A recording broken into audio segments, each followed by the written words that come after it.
You're listening to the iRacers Lounge podcast, where we discuss everything iRacing in a casual setting.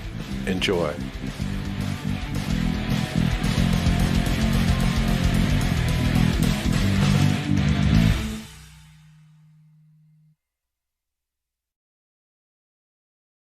To the iRacers Lounge, I'm your host, Mike Ellis. iRacers Lounge is a podcast for the iRacer, where we talk all things iRacing in a casual setting. Joining me are the usual characters, Greg Hectus. I'm back. Kyle Pendergraft. Oh, it's a rough weekend. It's only Thursday. And Tony Groves. Good evening, gentlemen. Well, we got a great show in store for you as we catch up with pro driver Vicente Salaz and talk all things NIS as we prepare to finish off the long eNASCAR season. Tons of hardware, software, and we will see if Tony can still take the fantasy championship.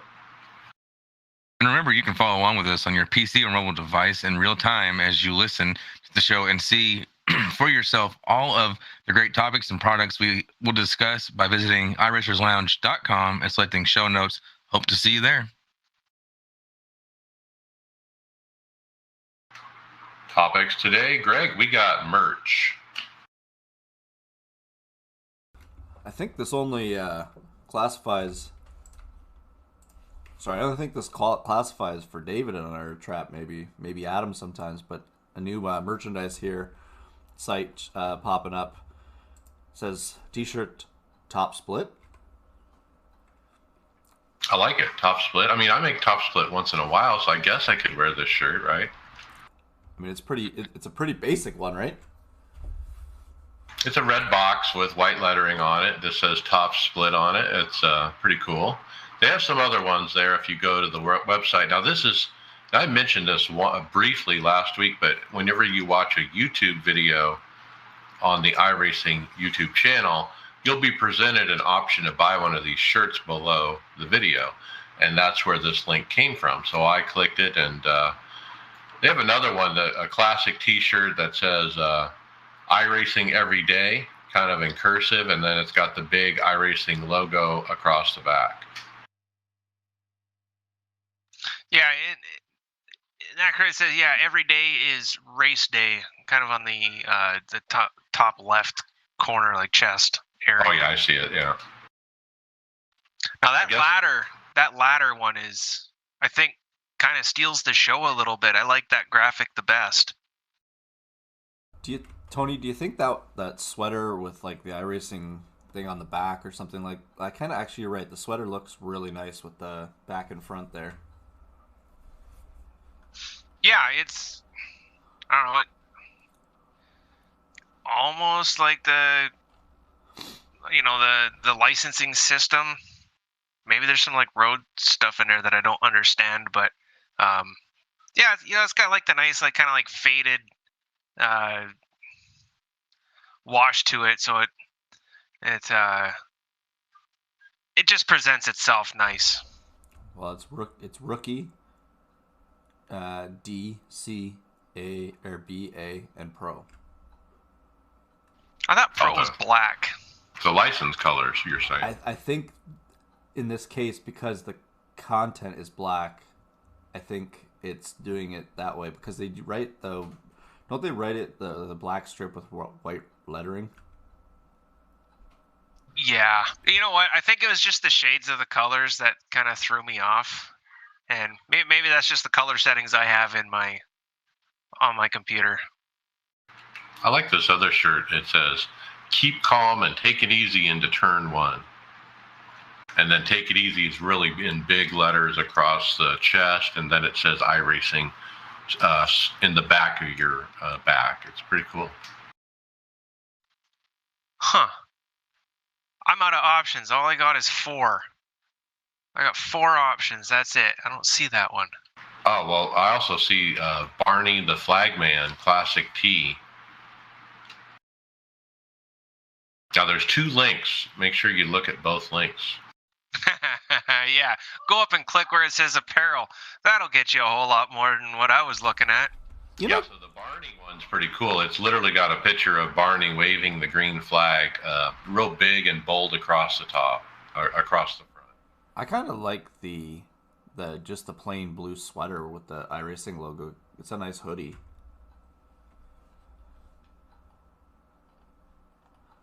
You know, the T-shirt's $21, the hoodie's 37. I guess, I mean, that's not so bad for a branded tee.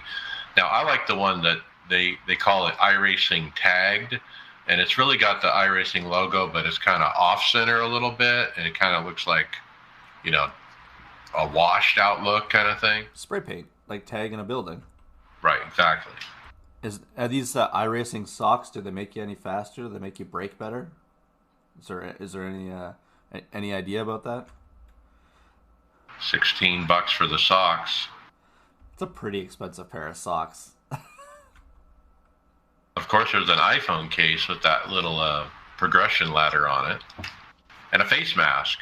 iRacing face mask. Boy, if you had to wear one every day, this would be kind of cool.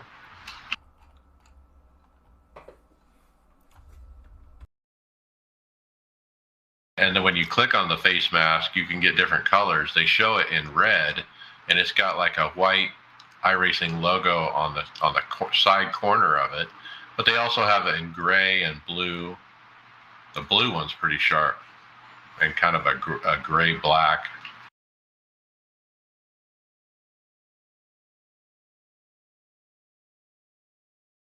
Okay, get your merch. Kyle Pendergraft, let's talk iRacing at the Coliseum. iRacing presents the Clash at the LA Coliseum sneak peek video. I hadn't had a chance to actually watch this. I'm going to go ahead and assume that they put out a little teaser for what's to come at the beginning of the season next year for the Clash. This is NASCAR putting this out, actually, not just iRacing, but NASCAR trying to show the fans a sneak peek of what the racing may look like. And they got 15, 20 cars out there going around, and obviously the next gen. I like the presentation of it because of the way that they made it sound like the old, like it's in the Coliseum. Like it was a well done video like they normally do, and they know how to seem to capture what the event's going to be about. It gave me the impression of a movie preview. You know, it's a 30-second commercial of a movie coming out. You know, at the beginning it's got, intro with graphics on the screen. At the end they got a nice little outro. The NASCAR Clash at the Coliseum. You know who I think, like, the person that, he's obviously not around anymore. I can't think of, or I'm trying to think of his name. He was an announcer. Is it Goldberg? What was the one announcer that was in the middle of the 90s? We got Squire. But he had one of those voices that would be great for the Coliseum's call. It's not Ken Swire. I think he was with Ken Swire. You got the British F1 driver guy. No, it was, did I commentate. think it was later than that. David Hobbs. Yeah, it's David Hobbs. I think it was later than that. I can't think of his name now. Oh, someone in the chat already helped me. Eli Gold. Eli Gold. Oh, from TNN. I remember that. Once again, chat saves us. Yeah, he would be a perfect over voice over this race. Now, I noticed the infield is blank, guys. There's no pits. So how is pits going to work? Are they going to have pit stops in this exhibition race?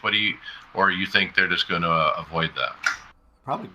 Sorry, guys. They're probably going to do it like they did those standalone truck races that they were doing no pit stops. That were in the race. They have a break and you come down and because it looked like the pit road is right on the inside of that line, so they're on the outside of the wall, so that if a car crashed, it would crash into a car that was on pit road. You can see it in the video. You mean it's just to the inside of the racetrack? Yeah, so that white line that goes around the whole track, it's on the inside of it. Yeah, there's cars parked there, right? Yeah, so that's where they'll be servicing the cars probably in intermission. I don't know. Have they released a format for this? Or is it the same as it always has been with the Clash?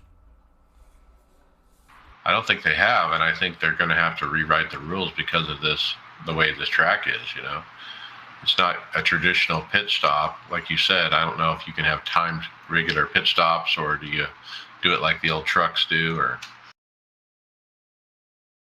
And then in iRacing, I mean, where are we going to have pits? You know, are we going to, is that where our pit box is going to be, right there, like right off the groove? I'm guessing whatever race they make this race or whatever you can do, it's not going to be long enough where you need it.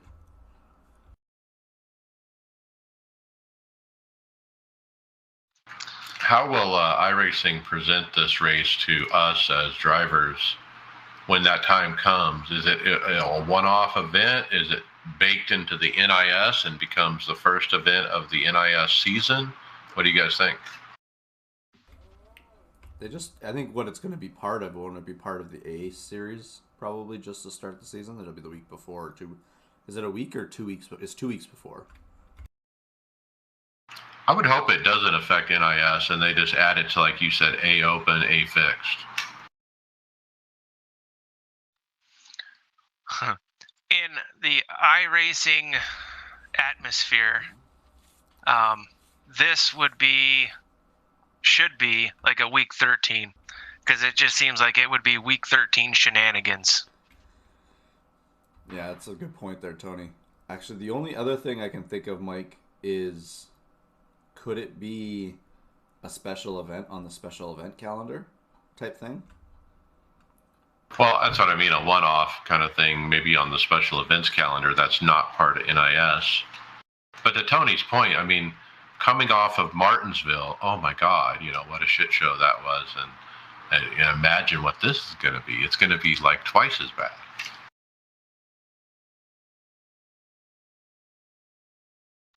But who knows? You know, if they get that car dialed in as to, you know, like what Dale Jr. was saying, how the car moves, you know, like with him talking about his time at Bowman Gray is very similar to this track here. So he says, you know, it turns really, really well. So, I mean, don't get me wrong, it's still going to be a complete shit show.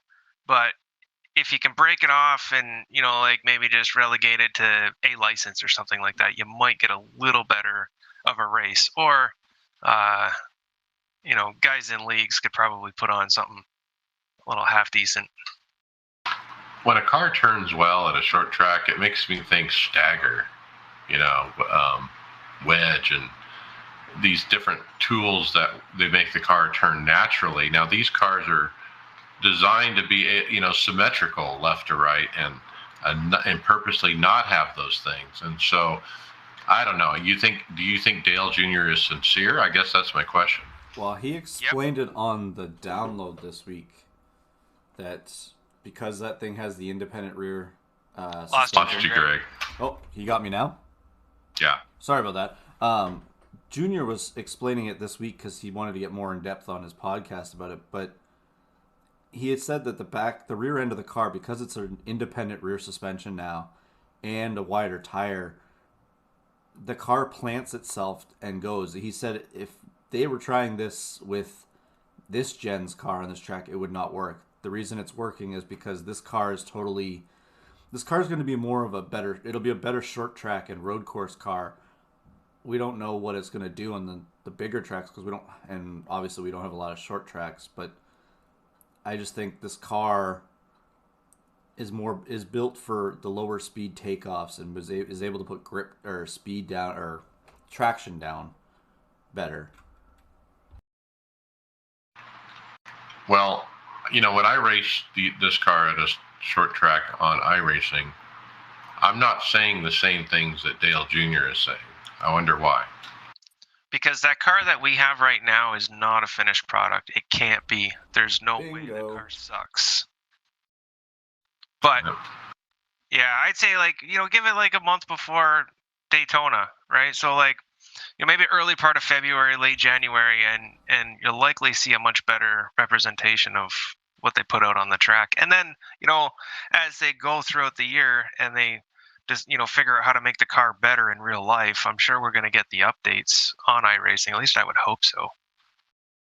I hope Dale Jr. is the employee now at iRacing, so to speak. You take advantage of that opportunity where he's driven this car, put him in the next gen at iRacing, and let him tell the engineers what to do to adjust and make some adjustments. I mean, we're anxiously awaiting these adjustments. Well, let's face it, the way the car is now, it sucks. I mean, there's no other which way to put it, right? But it can't suck come the unless the real car sucks. I mean, been racing a shitty car for the whole last year or two, so who knows? But it can't be the future. I refuse to believe that this piece of crap that they deliver us is the final thing. But I also have confidence in iRacing to deliver a product that is the same as the real track product, and I just think they just need to dial that in.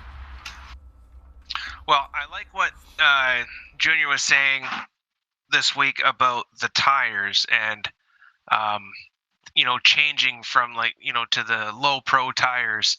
He is anticipating it's going to be very similar to when they moved from the bias ply tire.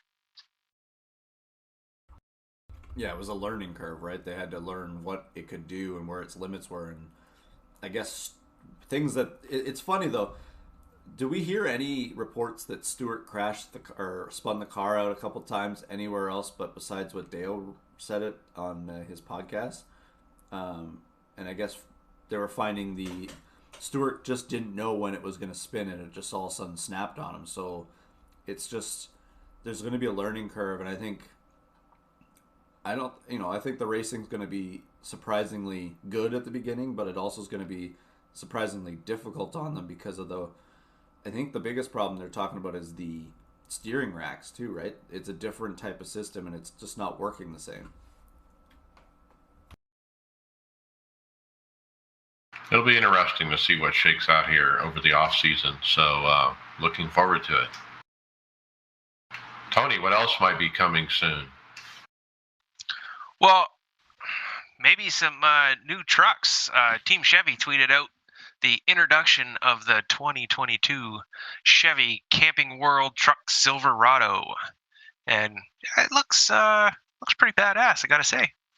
Yeah, that's the final of the three that has finally showed their design, because the other two have already got theirs out. Got that Knight Rider look at the front of it with the little eyes, slanted eye kind of thing across the front, where it's got the little thin slots for the headlights. I like that look. It's a very modern look.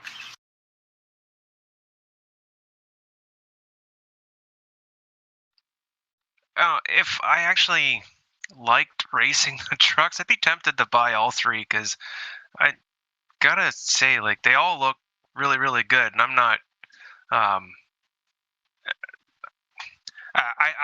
not biased towards any manufacturer. I don't care. I just like whichever one looks the coolest or looks the meanest, or whatever catches my eye. But I've noticed all three of these trucks, the manufacturers really stepped up their game to make it look good, racy and independent. They all look different. Yeah, we've gone from the early 20, I think it was our 2010 around was when they did the car tomorrow, and the way that thing was so generic looking, to they're finally getting back to I find that the trucks, these three trucks that they've unveiled, they actually look very close to what you buy. I mean, obviously a race truck looks different than a pickup truck that you buy, but these trucks look a lot closer to what you can get get on the lot. And then the cup cars have gone that way too, which is it makes you feel more to a brand, right? Like Tony said, he doesn't have a loyalty to any brand, but when they look cool, you want to drive them, right? So the norm lately has been for iRacing to release the car when it's announced, when the manufacturer announces it. Lots of times with a lot of these new cars, that wasn't the case this time. So, I mean, Team Chevy is obviously a partner, and how soon do you expect we're going to see these new trucks in our service? Well, they're 2022s. Do they have any? They probably don't have any fully built yet. It would have to have ones built for next. Well, they'd probably be closer to building having a full one built, so they just got to get them scanned, right? Because they're going to be, I don't know. It's not like they were in development with the. They probably didn't work with iRacing. This sketch here is just a sketch. It's not the actual truck, right? Right. Yeah, I guess another question you almost have to ask every time now is the original or the truck we have now going to become legacy or retired? They might as well just retire it. It's not like it's a different driving package. It's a different looking vehicle, right? Like the reason they didn't retire the Cup cars is because they're gonna have they have a different aerodynamics and driving style. Kind of like, yeah, that makes sense.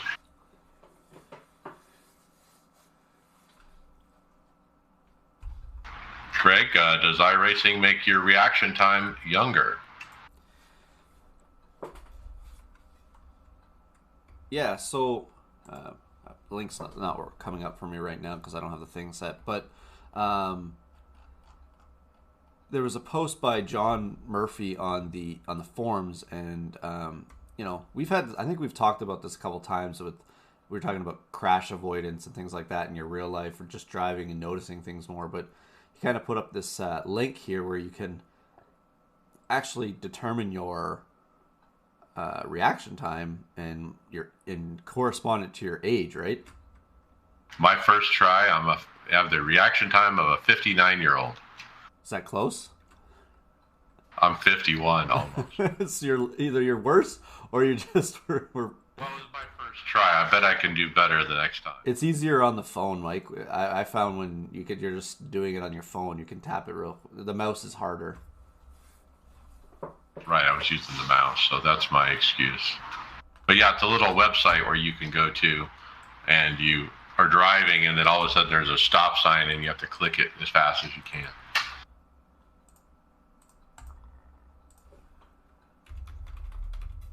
But it's a good point. I mean, does it help you? We've had stories on in the past years on the show where people have said they've avoided wrecks and said, I've avoided that wreck because of my skill I've learned in iRacing.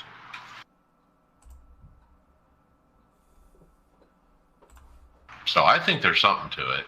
It might not be much, but it can't hurt, Well, I've tried this thing 3 times. My first time was like, a 44-year-old, and I wasn't really sure what to expect. And then I tried it 2 more times, and I leveled off at 33-year-old. So I'm going to go with 33. That's a pretty sweet number. Yeah, I just did it. First I got a 54-year-old, then a 23, and now I've got, we're not even sure if you're an actual human being. The reaction time of 138 milliseconds. Which it's too quick. Yeah. Okay, so I tried it again, and I got a 25-year-old. I think it's a nice little thing to fool around with, but I just find in general, using the sim, it makes you more of an alert person in general for things in your life. It's just your reflexes are a bit better. So anyone that does participate in the sim and hones in their craft, I'm pretty sure they're probably better drivers because of it. Or situational awareness. You're on a 6-lane highway, they're 5 cars wide. Take it 7 cars wide. Then you're not oblivious like the guy next to you who's just looking at his Facebook, or looking around and scanning the mirrors. I was driving. Okay, this is going to be a little bit off topic, but driving on the highway the other day, and I was watching somebody reading a book beside me in the car as they were driving. I can't believe it, but anyways, yeah, you're right, Mike. Like it's this can only be a good thing for yourself. It just makes you better. Now, I had the complete opposite experience than what most people talk about. I'm better in the sim situational awareness, like wreck avoidance, most because of my real life driving, not the other way around. And that's because me and yourself do it for a living, right, Tony? You're talking just because you do it so often. You're on the road so long. Yeah, Yeah, exactly. And we're ripping through Toronto, which is one of the dumbest cities in North America.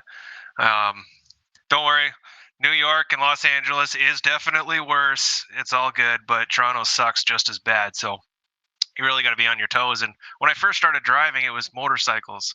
So there again, you really need to know what the hell's going on. And you're always playing those guessing games. So I find that I do the exact same thing in the sim, and it has saved me quite often just by playing those guessing games. Those oh, there he is, what's he gonna do, where can I go, that kind of deal. But yeah, just different experience. Having that escape route, like at Kansas, when we're all against the wall and the guy ahead of you or 3 ahead of you is about to hit it, to go down just a little bit so you can get away. Yeah, you see that guy, behind you, and he's kind of moving all over the place, not holding a very straight line, but he's got some newer tires than you, and he's coming. So just be prepared that he's probably going to get close to you or do something dumb when he gets around you or gets underneath you. Yeah, it helps.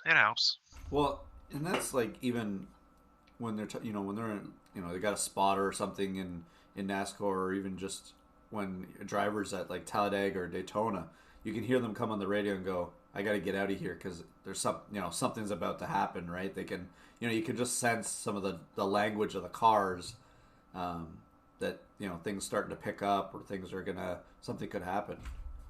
Well, Ricky Stenhouse is right there. Watch out. Oh. Okay, Kyle, next up we got the Spec mapping pre-visualization tool. Gabriel Motors created a tool where you can see metallic and roughness changes instantly in any color on a selected group of colors. So it looks like he's got a picture here of the street stock here. And I'm not quite understanding what this is. I'm guessing is it for like if you're trying to do a metallic color into your paint? No, it's like when you're doing your paints and you're trying to do, the metallic versus roughness and figure out, what it looks like. Oh, okay. You can use this tool and just figure out what numbers to use. Yeah, it's a faster way of coming up with the code to create the metallicness, because so you go to that. So you don't have to preview it every time. Right. You pick the car. So you pick like Indy car, then you choose your color, and so on. You pick what percentage metallic, what percentage roughness, and then it gives you the numbers you need. All right. And it shows you below a picture of what it would look like if you had picked that percentage. And so the idea is you just drag the numbers until you see below what do you want it to look like, so that you don't have to guess. Also have presets where you can pick chrome, metallic, candy, pearl. If you pick the pearl, it'll pre-populate in the right percentages and color numbers. So it's really a tool for the painter.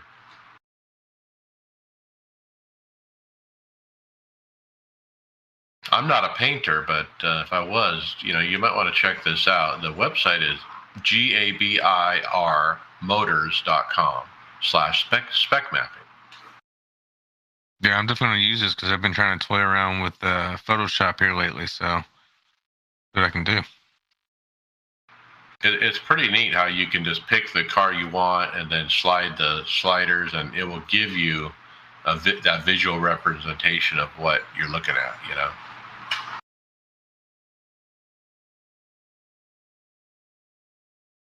They probably need to bake this right into the iRacing paint shop,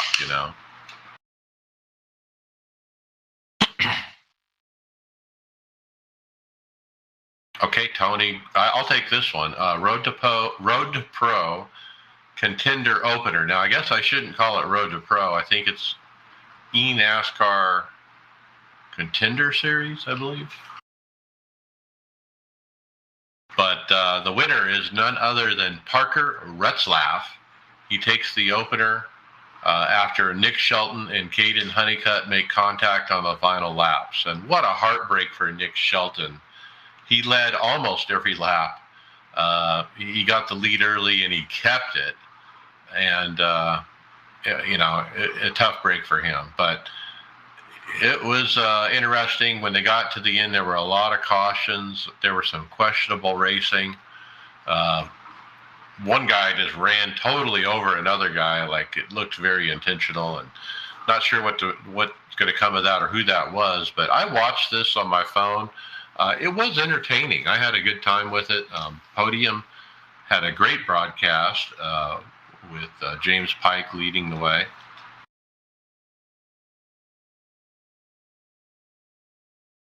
This is going to be an entertaining series to watch, too. Now, some of the people that didn't do well, that's a tough start for them. But, I mean, people down in the running order here are dead last Blade Witt and some other notable names down there. Ashton Crowder, Seth DeMerchant, Santiago Alan Bose, Tiers. he's like 36. Yeah.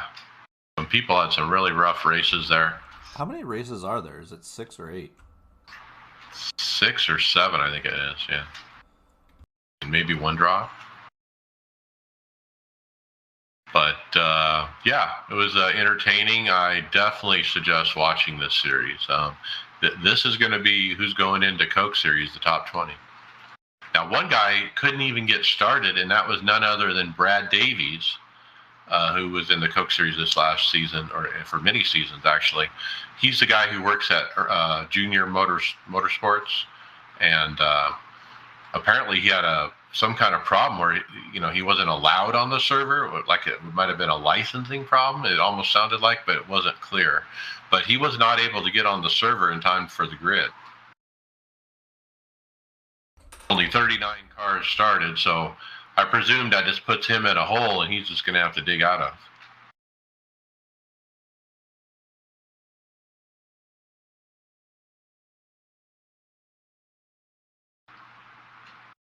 Okay, and then Tony Groves, you got this one. Not their problem, not their concern. I'm glad you gave this one to me because, you guys are, finishing up one of the other topics. I kind of scrolled down and started watching this video, and I was chuckling. This is pretty good. So, it's some street course at Belle Isle. Chicago. Okay, so it's these guys barreling into one of the corners at Chicago, and you got the iRacing officials. This one dude, man, he's gutsy. He's just, he's got his back turned, watching the crowd.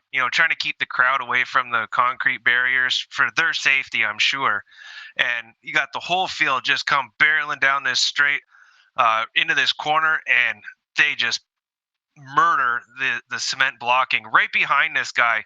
And to his professionalism, he does not even flinch or blink or anything. He is just dead fast right there while these guys are just going to town on each other right behind him. It's amazing. What a great video. Now, we're not going to talk about the photographer who didn't get actually any pictures of the wreck, who just stood there doing nothing. Actually, there was 2 photographers. They didn't get a single picture. Well, they were checking their shots, it looked like, looking down at their camera screen. But, yeah, they didn't flinch either as, 20-car pileup happens, 10 feet in front of them. Nor did they take a picture. Now, Go ahead. I was going to say, this is a road course, so they're going to come around and then go by, and then they got a couple minutes. He could check his why would you check your pictures now when the cars are coming at you? Well, all I got to say that there was no given at all during that. Well played. Is that a title idea? Maybe. Now, could that other person that's looking into the crowd, are they just making sure everyone's wearing their mask and social distancing right now? Is that what he's in charge of, maybe? Oh, yeah. When you go to the race at Phoenix, you got the Mesa County Sheriff's Office down below, and all they do is stare up into the crowd, and they're forbidden to look at the track or the cars. They can't take their eyes off anybody, and it's kind of fascinating to watch those security guys, getting it done.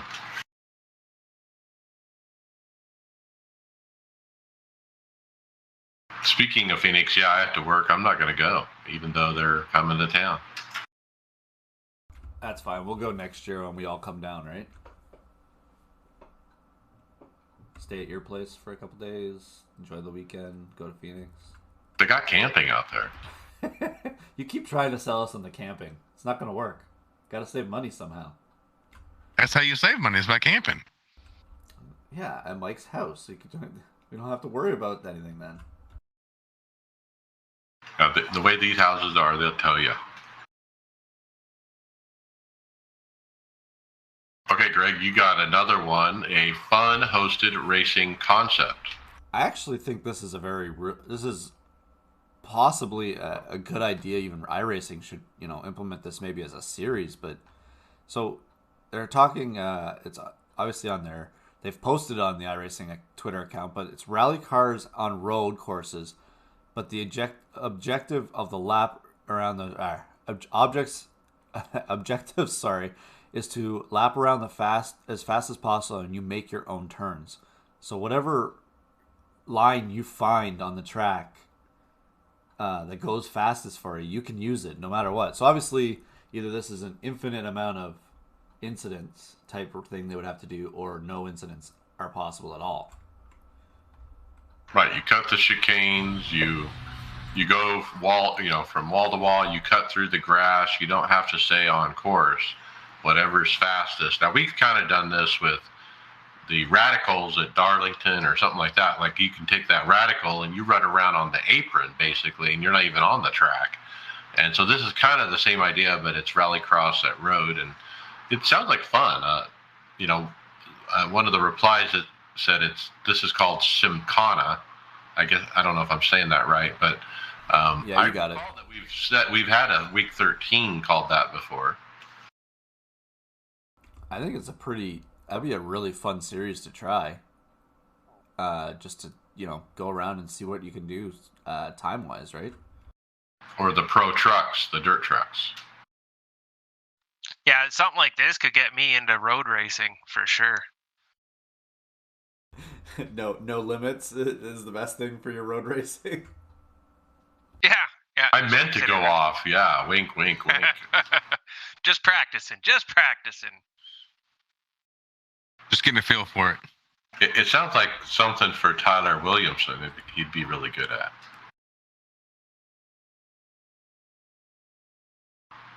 Okay, Kyle, PayPal me, please. Take this one because I've got nothing on screen here.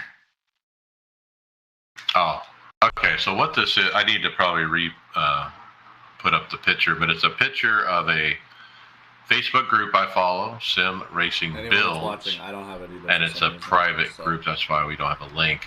But anyway, Daniel Charlton, one of the members of the Facebook group, posted, "Hey, please PayPal me any amount, please. I need my simulation, but I don't have any money, so please." And he put up his link to his PayPal address. So what do you guys think? Is this kosher nowadays? Desperate times call for desperate measures. I need my sim lab rig. Well, I guess it's better than starting up a GoFundMe for this. Is this like me? Should I take my link down at the end to help me pay for my graphics card? Yeah, in the final thoughts, Greg, why don't you put up a plug and we'll help you pay for that graphics card? I don't know. I looked at the comments immediately on this post when I saw it, and he had 24 comments at that time, and all of them were like, "No, what are you doing? Asking for money?" Kind of thing. Or get a job was another common comment. But yes, I mean, you have to have your own money to buy your simulator equipment. And I don't know if begging in the Facebook groups is a good idea. I'm going to try it and just see if it works. I mean, if he even gets one donation, it's worth it, right? It's right.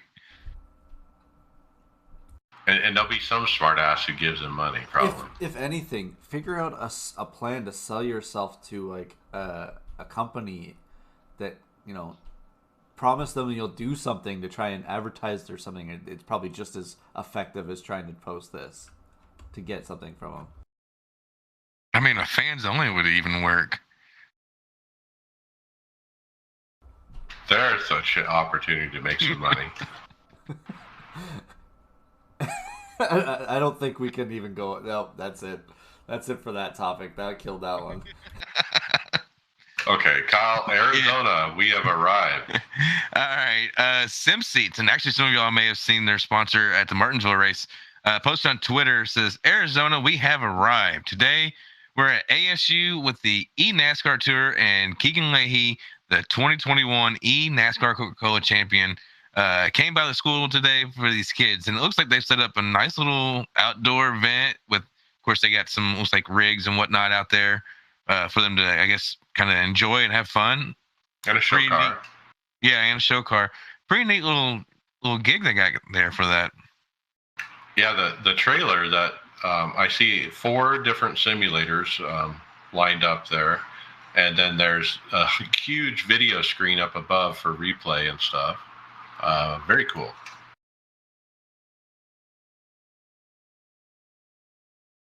And Keegan Leahy is there, so he's in Phoenix, and I mean, how awesome is it that he gets to celebrate at Championship Week at Phoenix with NASCAR? That they bring him out. He's probably a guest of honor, and that's awesome. Probably get a big check and that kind of thing. It's cool that Keegan gets to do that. Funny thing is that he's going all the way from the far east coast of Canada to go over to Arizona. Eh? Yeah, what a trip! They're gonna smuggle him across the border. Well, I hope he probably has to be vaccinated to travel. Who knows these days, but he's there. If I was out there, I'd go by and see him.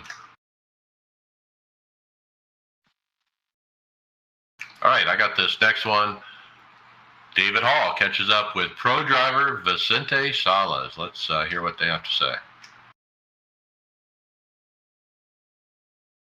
Anyone watching the broadcast, there is. All right, it's always good to hear from Vicente. He's been on the show before, and we're happy to have him again. And good luck to him in the Rallycross and whatnot this season. All right, we're going to jump into events. We got quite a list here today. I'm going to plug the event that I'm participating in tonight. I actually missed it last week because I didn't have the time right, but it's called the Man Cave After Dark Truck Series. And tonight we're heading to Gateway, or it's actually called the Worldwide Technology Raceway, for 140 laps of pure truck racing joy. Round 1 was a lot of fun, and the battle for the win came down to a photo finish. We can't wait to see what's in store for the second race of the season. So if you guys want to join us, search Facebook, the Man Cave After Dark Truck Series.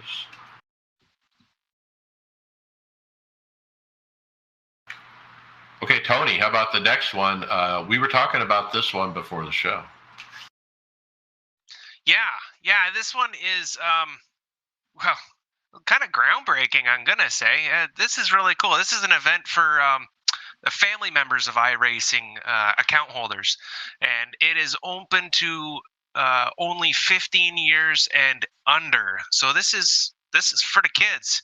Now, if y'all remember talking about this a week or maybe 2 ago, and this is the fella that actually approached iRacing to get permission to be able to have the kids come and check it out, which he was publicly granted. And so here we have it. We have the event, and this event is going to happen on November 24th, starting at 7:30 p.m. Eastern. It is going to be the Global MX5 cars at the Free Legacy Michigan track. Now, this is definitely going to be broadcasted. There's no cost. They want you to register ASAP because spots will be limited. And to register, send a league application to 3F Media League, number 7677. Not sure what that's all about there, but make sure to include your family member's name and age in the comments of the league request. And you can also direct any questions you may have to 3F Media. I'm pretty sure you can find them on Facebook. Yeah, so if you have kids that may be interested, sign them up. This is going to be a really cool and definitely unique event. Yeah, I think the 7677 is the league number that iRacing has a number for everyone, so that's an easy way to find it.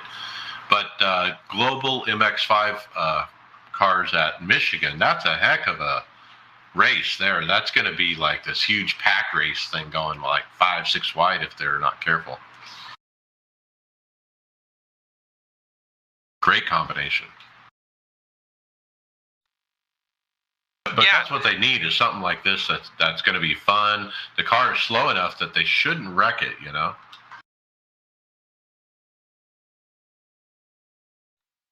Yeah, I mean, I'm sure we're gonna see a lot of fun there, but I'm really hoping this could just kind of lead to more really cool and unique things like this. Really excited when first time I heard about this, and I'm glad they were able to um, make this a thing and get it happen. I know they were getting a lot of flack just because of not having the permission um, type deal, but yeah, it's gonna happen, and I hope it's great. I'm gonna be watching. Yeah, so on the graphic he's got here, chat would be disabled, damage would be off, race would be broadcasted. It'll be a simple race like a Daytona. But yeah, I think Cup at Michigan, that'll be good. All right, Greg, we got Get Her Done Racing. Tony should have had this one because it's one of the guys that he races with is putting this series on. So the Get Her Done Racing is a new league that's starting up by Pete Coco Puff is it Kopko?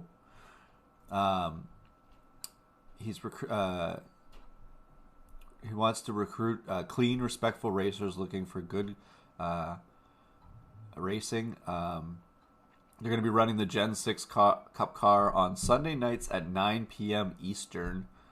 Drivers must be a minimum of 25 years old and have an I rating under 3,500.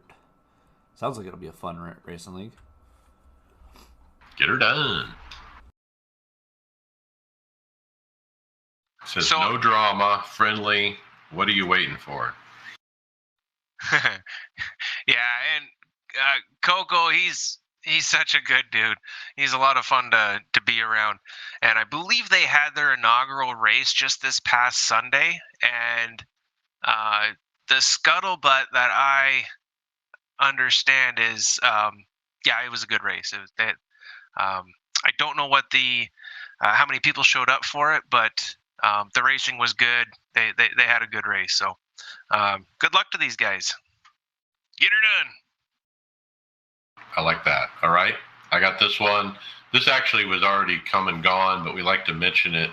They had another training session, the iRacing engineers, or they call them Vehicle Production Associates. But they hosted up on Twitch.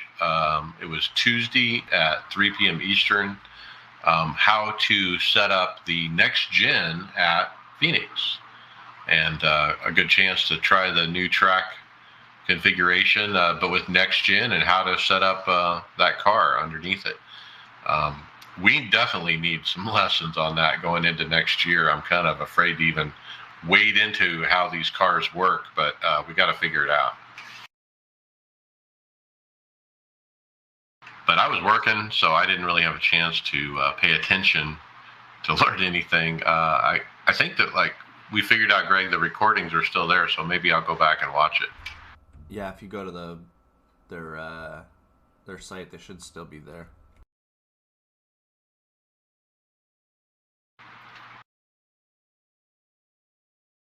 Okay, and then next up, Greg, the Logitech G Esports were in the last month that you can qualify. Yeah, so Logitech GE Sports Twitter page just put up a reminder. Let's go to Daytona International Speedway with the Chevrolet Camaro ZL1 for iRacing. This is the last month you can qualify for the Logitech McLaren G Challenge.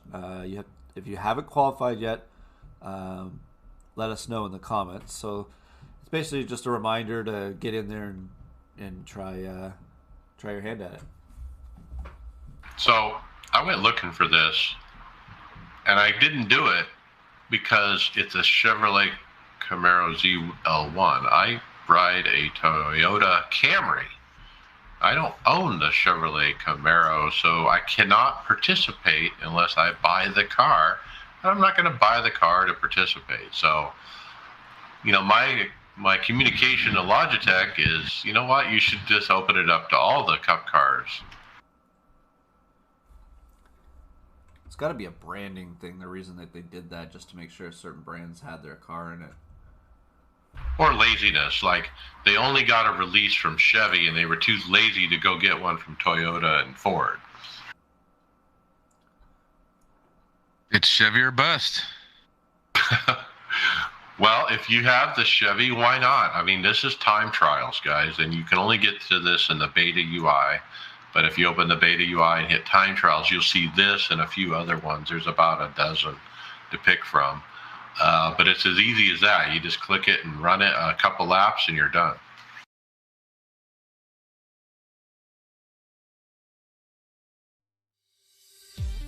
Kyle, I'm going to throw you this one, the Landon Castle Qualifying Challenge. All right. Let's see here. We are proud to announce that the 2021 Landon Castle Qualifying Challenge presented by Blue Emu. Haven't had a chance to watch it yet, but that's loud in my ear, though. Yeah, I really don't know a whole lot about it. This is the first time I'm hearing about it. 16 driver final. 1 versus 1. Choose your opponent. So they've had this more than 1 year, I think. I want to say they've had it a few years now. But it's big money. I think it's $25,000. 10K is what it says. Xfinity Is it cars. 10K? Okay. Yeah. Oh, yeah. So it says 10K Xfinity, all new format for 2021. And it's single lap qualifying, group qualifying, all-star qualifying, with speeding in the pit, 16 driver final. Landon is really excited about this. But they put up a kind of tongue-in-cheek video that starts out saying their video editor is moving, and then they basically put a video with some text on it. And that's how they announced it. This video is awesome. Come on, this is great. Well, it makes you want to watch it to see what the story is, right? I blame Brian for moving. I wanted a better video.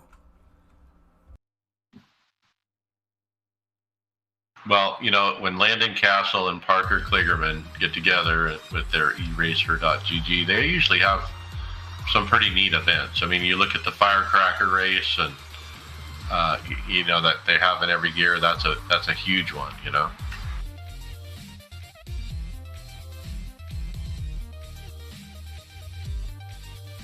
Okay, and then I'll take this one, the VCO Pro Sim Series, and this is R8G Esports announces the return of the VCO Pro Sim Series in the LMP2 in 4 events with a $25,000 purse. So there's the $25,000 I remember.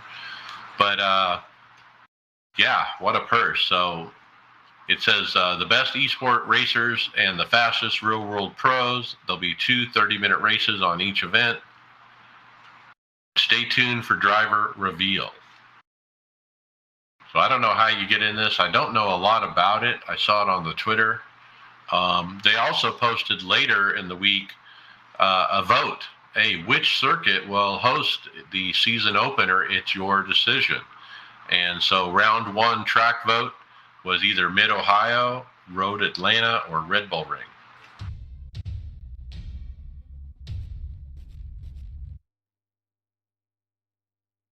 Well, how do you get involved in something like this, Greg? I don't know. This would be, if it's the VCO, would it not be by country? You have to qualify by country from what they were? Yeah, if I remember correctly, this is their big event, unless they've changed their format for it. Well, I don't know a lot about them, so we'll have to check more about that. I'm going to definitely try to catch the broadcast though and see what it's all about. It looks interesting. Okay, podcast housekeeping notes. Tony, tell us what's going on with Aftermath. Oh boy, we got a bunch of stuff happening, and even more stuff happening, in the future. We just announced yesterday on Facebook that we have a producer, and producer happens to be here, Kyle.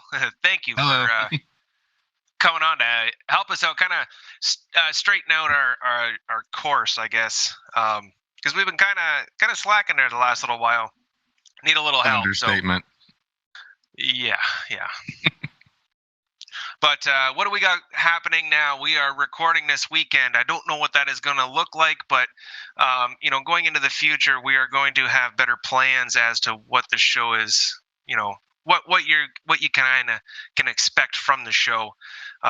We've switched podcast hosts, which is going to give us a ton of new options. We won't have any time restrictions anymore. And this also opens up possibility of, live shows with, fan interaction. They can interact live. We'll see how that works out. I'm not going to promise anything in that way, but options are always good. So, that's just a smidgen of the changes that we're doing over at the Aftermath. Biggest thing is we want to get our quality back up or up. That's been definitely failing the last little while, so we gotta pick our socks up, and Kyle's been pretty instrumental in helping get these changes going, and the direction is looking good, so we're happy to have Kyle with us. And Kyle, take a minute and talk about the Discord. I mean, you put together a Discord that I was like, wow, this has got some stuff built into it. Actually, I'll go back with where it started with trying to make this Discord. I didn't know crap about Discord years ago, and I actually was completely against it. And then I switched over to PC from Xbox and started using Discord more and more. And I learned what all you can do with it. It's such a wide variety. So I was able to kind of build this to where there's an area just for all of us that do the podcasting to be in. We can share notes or have our own show notes. And then, of course, there's always a rules section of the Discords that I set up. I like to make sure everybody understands the rules. And then you also select your role. So if you want, if you want to be a fan, you're a fan. If you're a driver, a streamer, you'll get all kinds of different options to choose from. There's going to be more to choose from here in the future. And then, of course, the ones for us that do the podcast, we've got a totally separate role as podcasters. There's sections in there talking about your race paint. You can share your race videos and pictures. If you got a hosted lobby you're putting up, you can, make an announcement in there. Any kind of special events, or if you're running like a money race, you want to get a few people in there, you can post it in a separate channel for that. Charity races as well. If you have any new third-party apps that you are interested in sharing, there's a section for that as well. But probably the best section of it that I like is there's a recording section, and it's where all the fans that are a part of that Discord can come in and sit basically among the audience and listen to us live as we record. And then they also have their own little chat section to where they can type out a chat. So that'd be something neat for, the interaction with the fans that I'm really looking forward to utilizing. Yeah, it's fascinating when I took a look at it, and excited for more fan interaction and getting that thing going. So, yeah, check out the Aftermath. We're also on the Performance Motorsports Network. Okay, let's talk fantasy. Tony, tell us what you got. What do I got? I think I got second place, fellas. Yeah, that too. The big ol' L on the forehead. You know what? And it was looking good. It was like I still would have been in the hunt. I needed Denny to win. That's pretty much what it was at. And that hack Alex Bowman. That chat was funny. Well, I tell you, Alex just gained another fan. I loved how he, totally handled all that. That was great. You know what? Res Dogs really put on a show this year, and it was a lot of fun battling him. But I think I can officially concede. I don't think I can't catch him. Not even he doesn't even have to put anything in. I think his lead is just too big. I think he's pretty much got this one in the bag. But it was a lot of fun, and I almost had him. And we had a lot more to talk about had Denny won, as I think we would have only been about 10 or 15 points apart. But with the way things shook out, the gap is huge. So congratulations to Res Dog. And did we? Oh, we did too. All right. We got a pretty good, top 10. Just in time. It was there last year, and I think he was in the top 10 as well. He's in third. Smiling Ninja. She came in fourth, and that was good on her because I don't think she was anywhere near the top 10 last year. Cletus, 45, is sixth. Trick Dickle is in seventh. Jedi McFly snuck into the top 10 right at the end. Out of nowhere. Right. I mean, there's still a chance for him to get booted out of the top 10, but yeah, good on him too. I'd love to see him up a little closer to the top because it's fun battling Chris. He's good at the trash talking as well. Conklin Speedworks is in ninth, and rounding out our top 10 here is Racing Good Years. Greg, you just about made it, man. Just about. You and it was me, Stephen Luau, Tony the Tiger. Yeah, you guys are all just kind of, on your tippy toes looking over the fence at all the festivities. You're so close. I think I was in 10th, around 10th to 12th all season. I could never move. Yeah, Stephen Llewellyn, he was a bit of a latecomer to the the league. But yeah, he did. Yeah, he did really well. I think he won like 2 or 3 weeks, and he had like 2 weeks in a row. Yeah. Yeah, so if he joins us again next year and he comes on from the start, he's going to be a force to reckon with. And same with Tony. I think Tony came on a little late too. And he was like down in the 20s for the longest time, and then just made a good charge here near the end. So what a great, that's so much fun. It just is a blast all year. The Martinsville only results were just in time first. Mac Rubin, our own Brian, finished second. Smiling Ninja third. Res Dog fourth. iRace Too Slow fifth. Conklin Speedworks sixth, and so on. But Res Dog finished fourth for the week. So yeah, I think that seals it. See, even 10th. I finished 10th in the weekly stuff.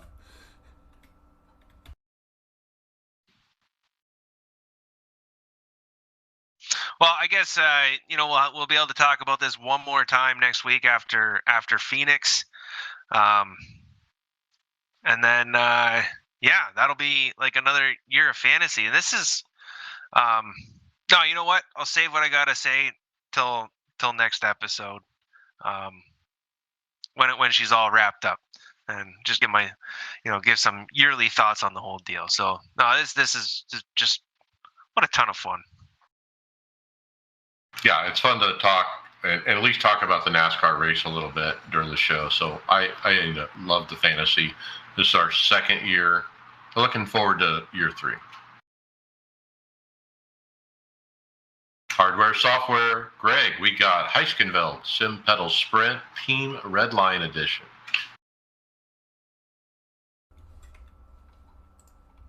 So looking at these, It's just another version of them, is it not, Mike? Like just another. They got red on them. Yeah, so it's just they're just calling it the red line. I kind of like their, you know, the way that these are presented like they're normal. Is the price much different there, Mike? Do you remember from the last ones? Well, they're 660 euros for the 3-pedal set. I don't know what the actual price, the regular price is, but I mean, they just have a different look because the springs, have they're kind of a red spring that goes with the black pedal, the black and silver. So this is basically maybe something for somebody who wants to get an aesthetic look for their rig of having it a black and white or black and red theme or a full black theme or a full red theme type thing. So they are a little bit more money. When I go to the regular Sprint, they're $577. You're paying a lot for that red color, I guess. Now, if they're called Team Redline, I mean, does Team Redline get some kind of commission or spiff or something?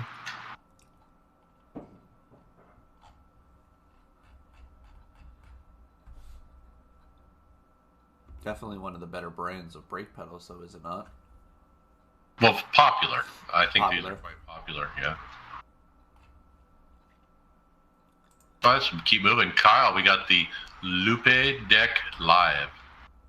Wow, I completely read that wrong. I was thinking Loud Pedal Deck Live. I was like, okay, that's something about me. Hey, you like it, huh? Yeah. The Loophead Deck Live offers speed, accuracy, and authority for content creators and live streamers with a limitless vision with instant creation, editing, and streaming at your fingertips. So when I look at this, I kind of look at it as a Stream Deck. It's Stream Deck's competition. Yeah, but then I couldn't tell if the knobs and buttons were kind of like a Go XLR also kind of set up with it. To me, it's a Stream Deck with a button box integrated. Yeah. But see, that's like me. I have a Stream Deck. Well, I actually use my phone for a Stream Deck, and I use it for like a button box. I'm too poor to buy an actual button box. So this here is actually, like you all was saying, kind of the same alternative. Do we know what it is in price comparison to a Stream Deck? No, this is $269. It's relatively pretty comparable, yeah. Yeah. Depending on what Stream Deck you get. So this one's obviously a bigger screen with a bunch of knobs. So I would guess that it would be the higher end Stream Deck would be in 250 is the for, Stream yeah. Deck XL. Yeah. So it's about the same price, $20 more. Now this thing here would this thing be good? So, it's got the buttons there for, playing or things. The Stream Deck, you can change the logos and stuff. There's a whole bunch of different things you can do with it. I haven't looked all through this thing, but this thing, does each one of these like main buttons configure the outside buttons? Like, can you have, like, say if you have one scene that has a different thing and then you press all these other things or individual things to trigger in that scene for streamers, or is it just extra buttons? That would be interesting to find out. Yeah, that would be. So I wonder if they're kind of like, I guess in a way you would say, like folders. You got folder 1, 2, and all the way through 7. That's probably what that is. Yeah, because like you could, you press this one, okay, I'm going to this camera angle, and then I got all these other buttons, and I want to have this transition or that thing that you got programmed for it. Yeah. Yeah, now this isn't really marketed towards a sim racer specifically, but obviously a lot of sim racers stream, so I say why not? I mean, because like I said, I basically use a Stream Deck. It's just the app through my phone, and it actually works out great for even iRacing. Like, I've got everything from my chat volume to my LFE volume to if I'm doing a league race and I've got race command, I've got cautions on there. I can do my brake bias, I can ignition, starter, all that without having to actually buy a button box for an alternative. This works out great, actually. So this would probably be, the same way as itself. You're doing that on an app on your phone? Yeah, it's the Stream Deck app. Cool. Let's keep going, Tony. Gamepad, tester, and debugger. Now, I was looking at this, and I'm not sure if I really understand what this is all about. But it's yeah, it's a tester and a debugger. It displays the current state of your gamepads, inputs, joysticks, and anything else that can be reported by the HTML5 Gamepad API. Yeah, I should have threw this to Kyle because Kyle, I sent you this link when you were rebuilding your Windows to help you get all your stuff set up. So how did you use it? I didn't. I mean, I looked at it and tried it out, and basically all I did with it was just see if it was reading the inputs. It brought up pretty much every single one of my USB items. So like my pedals, my shifter, my handbrake, my flight stick, Xbox controller. It pulled up my wheel, but it pulled up all the inputs, but it had a completely different name than what it actually was. But I just kind of looked to see if it actually registered the inputs I was doing. Yeah, that's all it is. It's a tester for inputs to your computer. And so on mine, I have the pedals, the shifter, the wheel, the button box, and then any button I push will actually register real time on this website, and you can see it visually if the button is working or not working, or what is the name of the button, or if you're trying to figure that out. So it can be, it is what it is. It's a gamepad tester.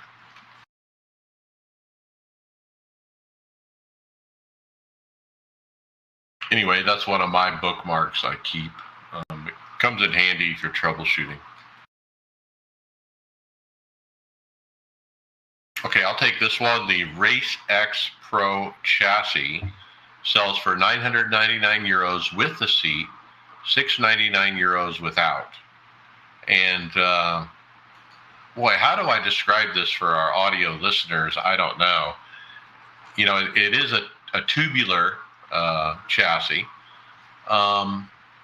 It looks like an M, like the letter M at the bottom, but like stretched out, where the it goes up, and then where the seat mounts. So the top part of the M is right under the seat, and then it goes back down, and then back up where the wheel mount uprights go, and then back down where the pedals go, and looks fairly adjustable on the pedal shelf, like some up and down movement.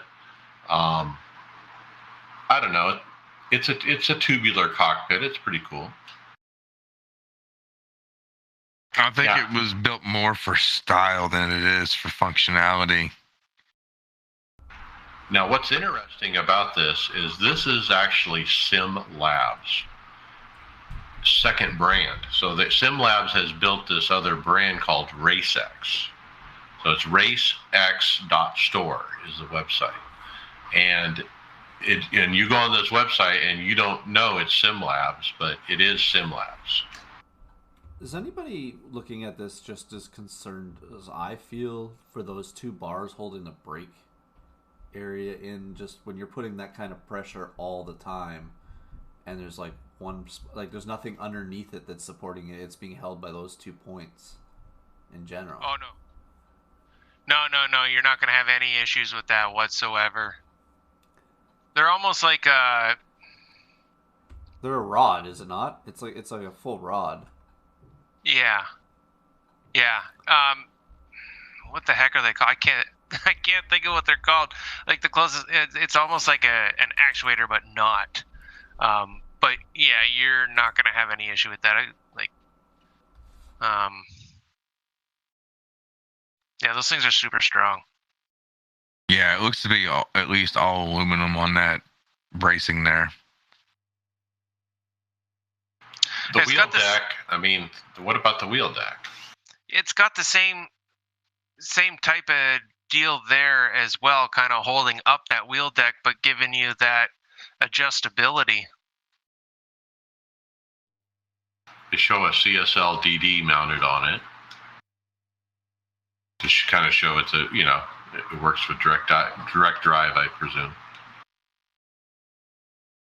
I was surprised to see SimLab come out with this, and what do you think about them not branding it SimLab instead of going with a different brand altogether? So somebody that doesn't like a SimLab but doesn't know that this is part of SimLabs, it's easier to get different audience. Well, I think they're just going after a market that doesn't care for the aluminum extrusion, like the 80/20 style rigs. There is a big market for it. Like Track Racer, my rig's is the 80/20 style, but they've also got the TR80, which is a tubular design similar to this, and it's a pretty popular model. So people just they like this. They like this tubular design. Or they just want something simple. They don't want to have to put together 5 million pieces like I did. They just want to buy it and put the seat on it and race it. Well, that could very well be too. I never actually thought of that, but you might be onto something, Mike. Yeah, because getting the 80/20 style rig is, I think people forget about the building it part. You're like, I want one of those, but you have to put it together. I wouldn't say it was hard, but I wouldn't say it's easy either. Yeah, very time consuming. Yeah, very time consuming, and you got to make sure everything lines up and it's all even, and it's I don't know. I get like almost the cusp of like a passion project. Like you got to kind of be into doing it, because it's heavily involved, and yeah, you might do it in a day. It took me a couple days to get it together. Now, I will say as a disclaimer for this, it is temporarily out of stock. Now, this story, the next one is a piggyback because it's the same company.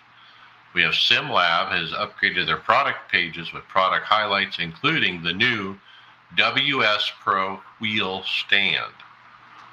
And this is, as it's described, a wheel stand.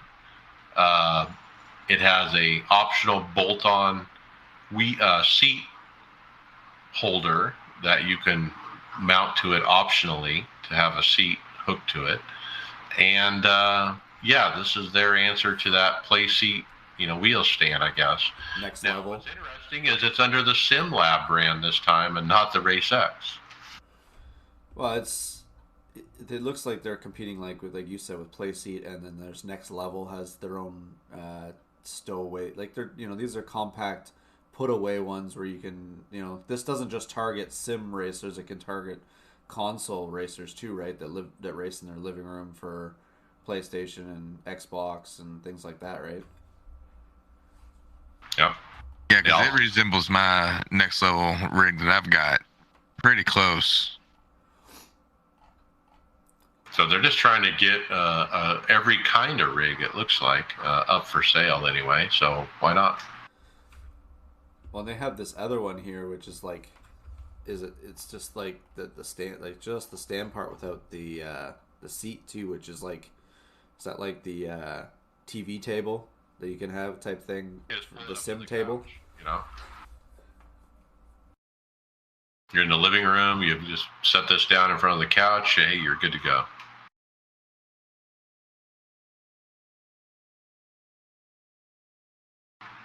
Well, I mean, SimLab has been a great brand and a great product that they have, especially the one I bought.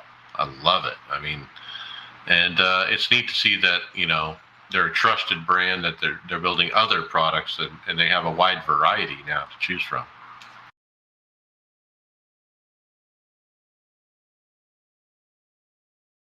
Okay, Tony Groves, this one's called the Rigid. Yeah, they could have called it the Tank. That's a good idea. I like the Rigid is very telling though. Oh yeah, because that's exactly what this is. It's the aluminum extrusion, the 80/20 style, on steroids. I don't twice really see, as thick. Yeah. Like I don't really see anything fancy or it's not breaking any molds, but it will handle anything and everything you throw at it, possibly including a tank. One disclaimer here also, forklift not included. I was trying to figure. Break the floor. I was trying to figure out how they mounted the wheel and the pedal stuff, but I guess they're just basically this, and then you gotta add the stuff to the way you want to mount it. But they do have a. It looks like they have a direct drive mounted part on the website here. It looks like it's for a direct drive because it's on the outside of them. So as Side mount. Yeah, so as someone who's complete idiot to 80/20 rigs, so they're across right above the pedal platform. That's when there's enough room there to really get your legs in there comfortably. Am I wrong? No, you're not wrong. I'm wondering if the picture's not doing it justice, though. What the gap is there? It's got to be that's got to be one of the first things when you put this thing together. You would know if tall people or short people, their legs going to hit there. Okay, so for our audio listeners, I'm going to I went to the website, and it's mcdsvrexperience.com is the name of it, and you'll see the rigid, and the bottom frame portion, I would guess, is 800 by 800, like huge square piece of steel. And then some of the other crossbars and stuff of the frame are probably 800 by 200. And what's really unique is the corner brackets that are 2 slots across. So there's massive corner brackets that are at a 90-degree angle, but not across one T slot, but 2. I mean, they're massive. And I don't really see, like Greg said, how the wheel mounts. That can't be a side mount because you got the metal right behind it. Oh, another thing here, it says $999 as shown above, delivered without pedal plates. So you don't even get that. They show a pedal plate in that picture, but they don't offer it with it. No, they'll send you an undrilled 3/8-inch aluminum pedal plate with hinges for $149. That's wow. So you got to drill your own holes. Oh my god. That's pretty expensive. I was like, hey, this thing's pretty damn cool, and then I read that. I'm like, well, that's stupid. Unless I'm misinterpreting that, but undrilled, I would imagine you got to drill your own. I just don't, the purpose of the oversized aluminum, I guess, is where my problem is with this. After building the Sim Labs P1X and seeing just how rock solid it is, I mean, this thing doesn't move at all. I think anything more than that is overkill, and this is certainly that. But if you want overkill, boy, this is it.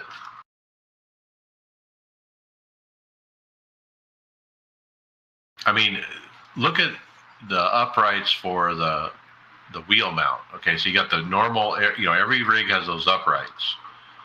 And you could, which slot are you going to pick of the base to put them in, the inside or the outside? I mean, you got 2 slots to pick from because this thing is so massive. It's just way overkill.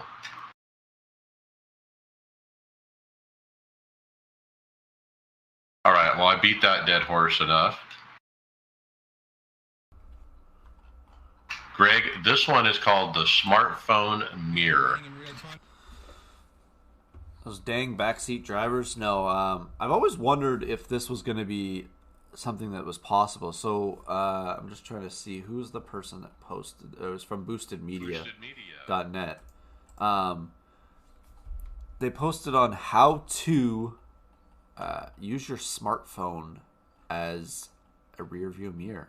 And this is obviously, what it's showing here some required software for it. No, let's just go through here. What they're doing, Greg, is they're doing a simple OBS capture of the virtual mirror. Yeah, so the top, middle, and then putting it onto this phone via some app.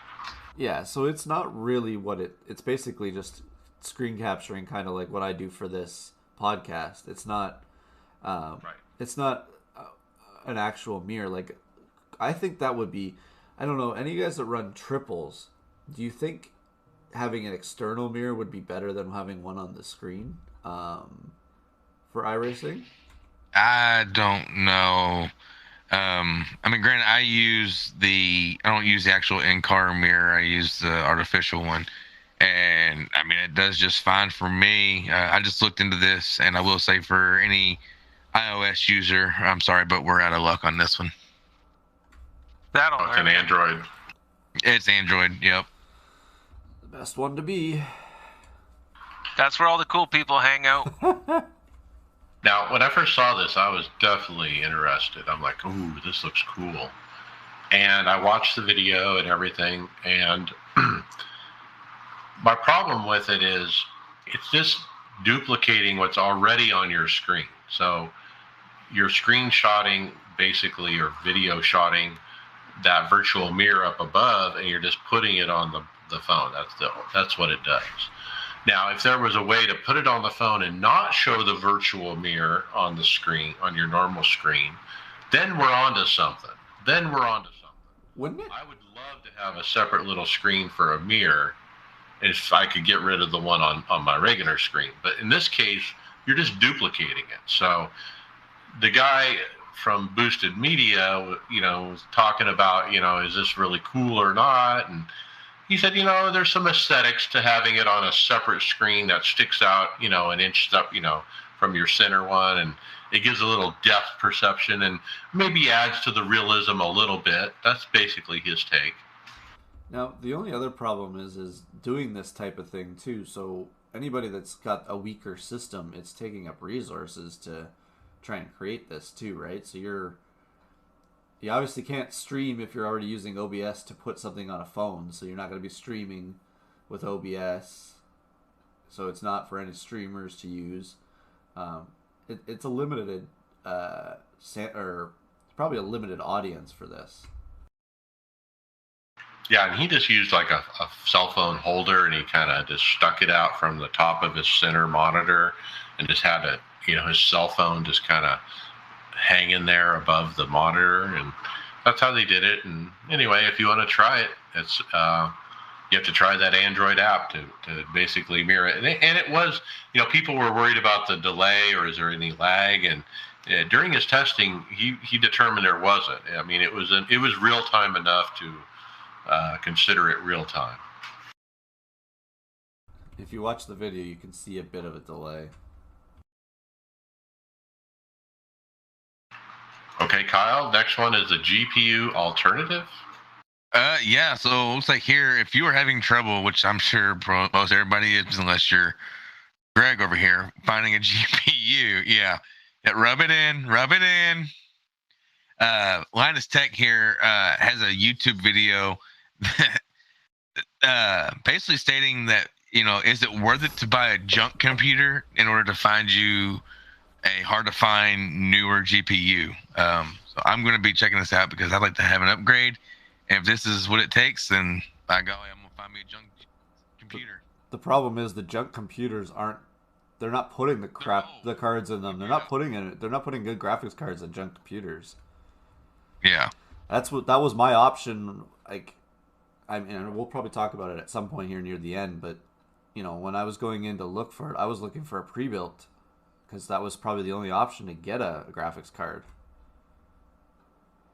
Yeah, so that's what this video is about. He's basically saying you can't just buy one of these graphics cards. They're not available. So the way to get them is buy one in a pre-built computer. So you're buying the whole computer, and basically he's saying that gamers are doing this as a strategy, and then they literally throw away the computer, just take the card out of it, and then build their own build.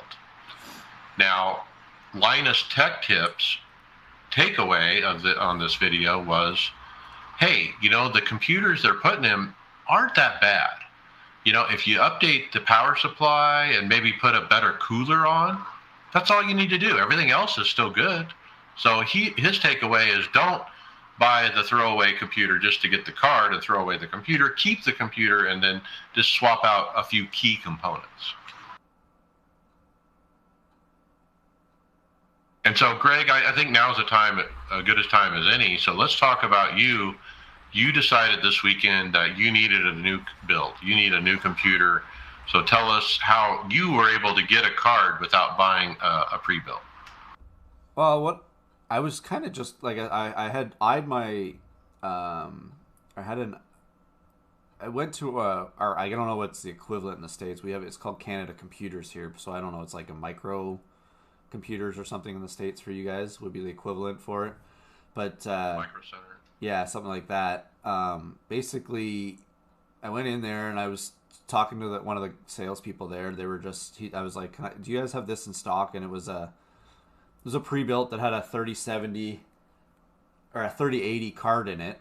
And he goes, "Have you thought about building your own?" And I said, "Well, I would, but it's just so hard to find GPUs right now." He goes, "Well, we have one 3080 Ti in stock in the back if you're looking for one, if you want to go to the build." So I said, okay, well, I'm pretty ignorant when it comes to building my own computer, so he helped me through the whole process. I probably was there for 45 minutes, and he showed me options of what to go with. Where do I want to save some money, where do I want to make sure what is my intention. And my intention was I run VR, so I wanted to run it really crisp and have it running really well, and not I'm running a 1070 card right now on my old system, and VR for me sometimes, depending on the tracks, I could be down to 30 frames, between 30 and 40 frames a second, and sometimes it sucks to race that way, and it's not fun for the eyes. It doesn't help the eyes.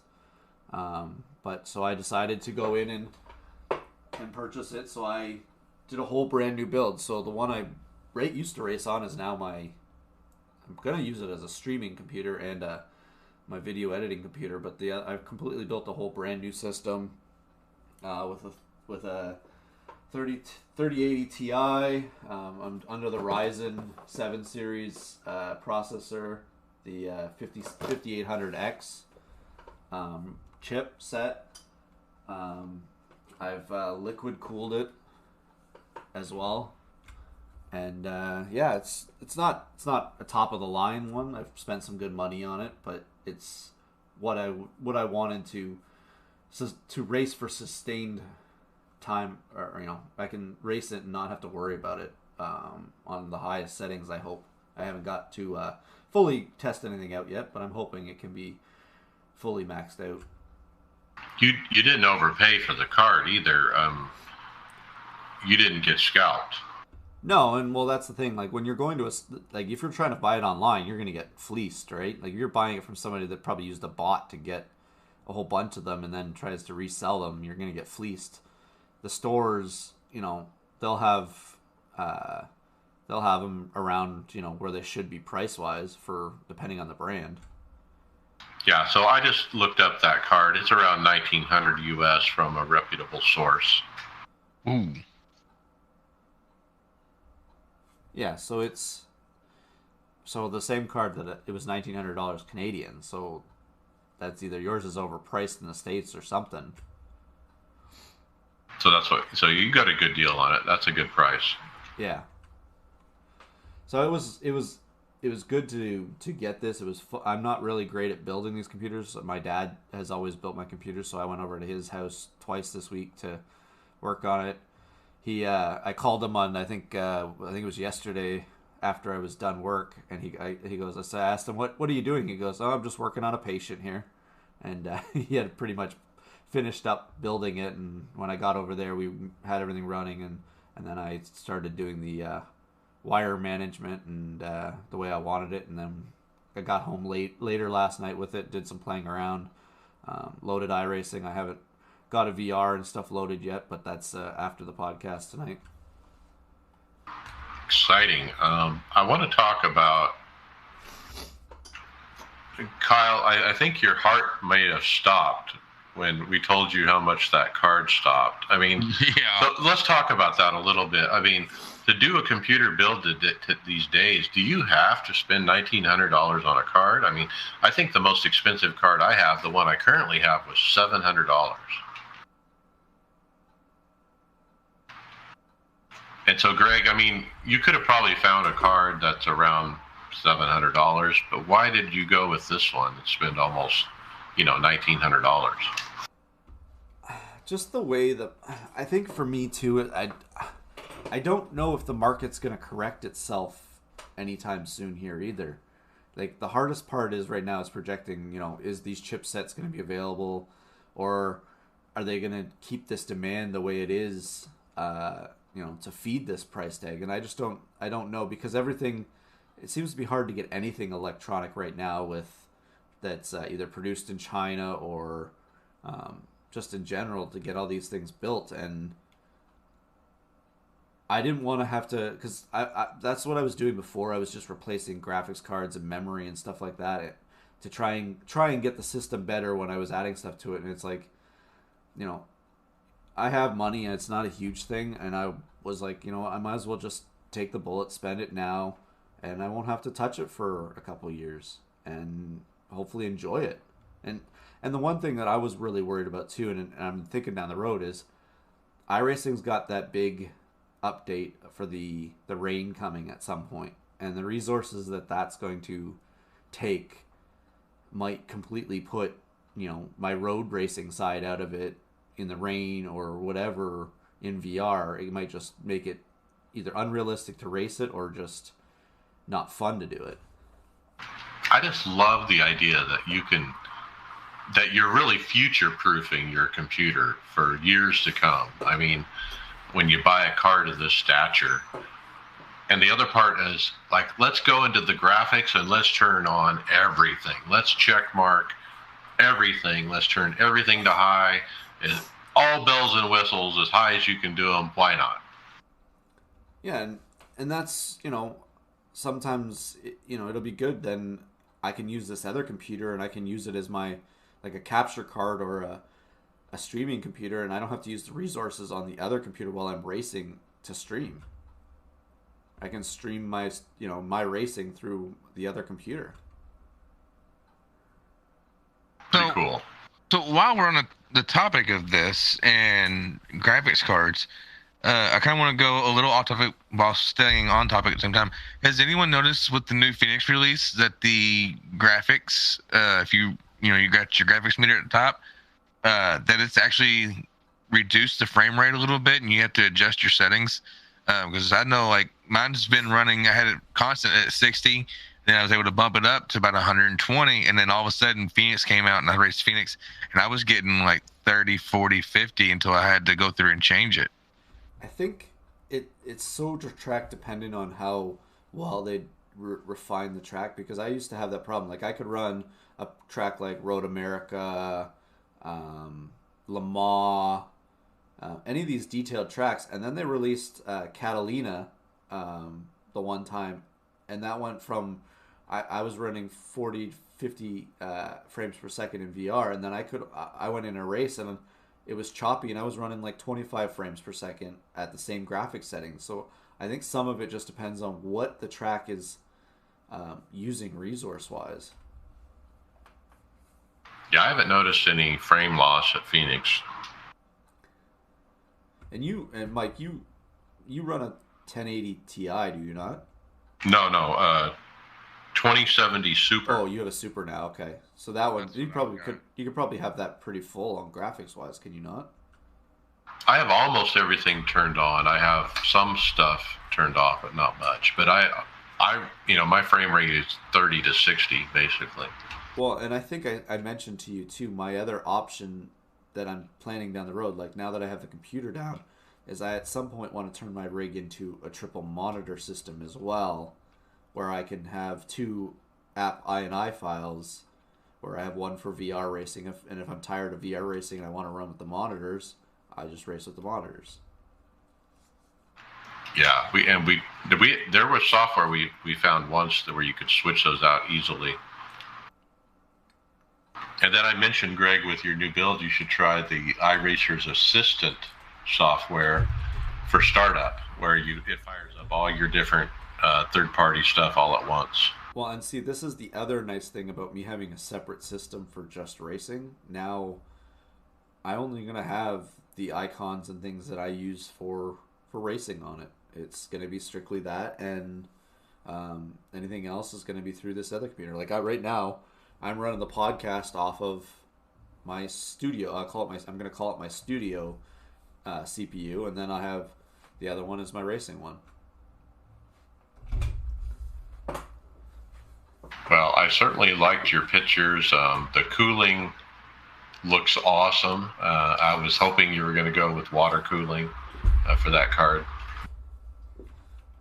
Well, and I like that I have the nice black case with the glass side, and then I have this, the white cooling system. It looks, kind of just throws it off. It makes the dark look really lit up a little bit more with the white inside. Yeah, it's got a nice look to it. So, yeah, well done. Little jealous. I don't need a computer, knock on wood, for a long time, I hope. Yeah, I've been there, done that. But I didn't spend $1,900 on a card. Damn. Trust me, I didn't plan on doing it, but, the more I've been racing recently and running, the lower frame, I'm not, Tony, you're in VR. I don't know. What do you run frame-wise in your racing? Do you know? I've had to turn settings down. Yeah, I'm like 80. Okay, so I've never raced VR since I've purchased the VR in anything higher than probably 50 frames. Oh, yeah, So, I just turn stuff down. Like there's stuff that I just don't need. I don't care. I don't see it, so I don't need it. But I'm only running a 1070 Ti. yeah, so yours is just a bit above mine. I just have a normal 1070. Yeah, I noticed. but Go ahead. I'd say smaller, certain tracks does mess me up. So I just got to turn down the amount of cars that I see on track.